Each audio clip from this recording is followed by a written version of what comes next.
Chocolate cake is an essential in every pastry chef's toolkit.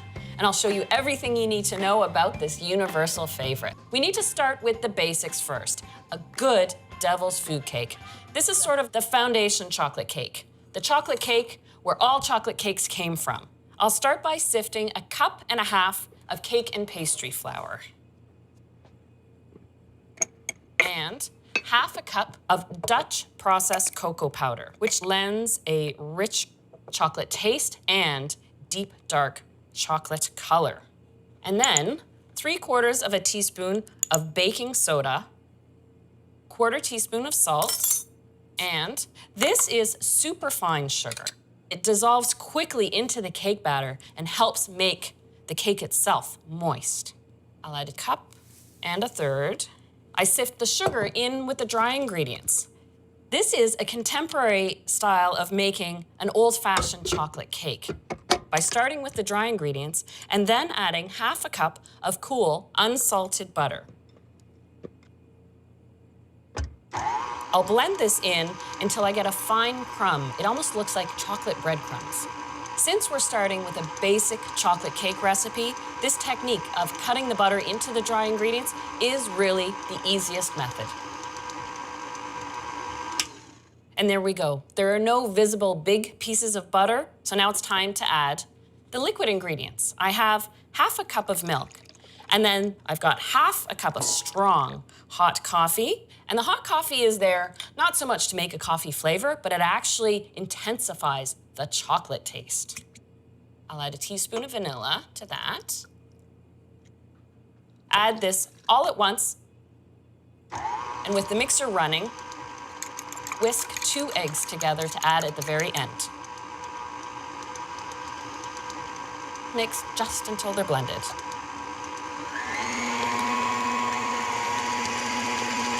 Perfect. I've got 2 8-inch cake pans, and what I've done is simply greased the entire pan, put a piece of parchment in the bottom, and then floured the sides. I'll divide this evenly between the 2 pans. It is supposed to be a fluid batter. And then I give them a good tap. So any larger size bubbles that might be hiding in the batter rise to the surface and pop. I've preheated the oven to 350, and the cakes take about 30 minutes.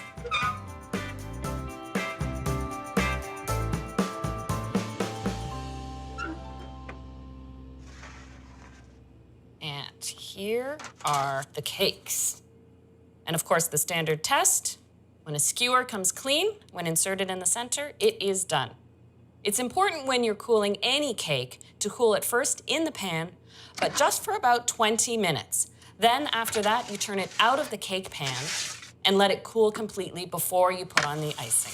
While these are cooling, I can start on the fudgy frosting. You know you're gonna have a good chocolate frosting when you start with 12 ounces of chocolate. Yes, that's right, 3/4 pounds.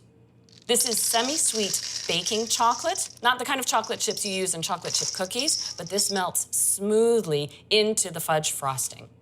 And I'm going to set this over a water bath, creating your own double boiler. A double boiler is created by taking a pot, filling it with just 1 inch of water, and bringing that up to a gentle simmer. I like to use a metal bowl, and that way it's the gentle heat of the steam that melts the chocolate evenly.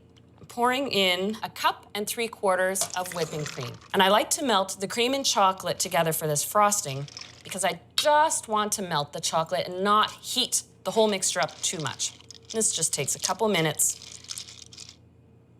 While the chocolate's melting, I'll get 1/2 cup of sour cream, along with a little vanilla, and always add a little bit of salt. Stir that together.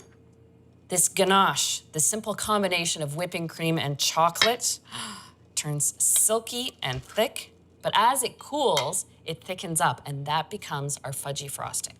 I'll add a bit of sour cream that lightens up the sweetness of that 12 ounces of chocolate. I let the fudgy frosting cool completely to room temperature. I have the cool devil's food cakes, and I already have some frosting cooled and ready to ice the cakes. Before I ice the cake, I like to put a cake board underneath it. That way, once I'm done, I can take it wherever I need to take it.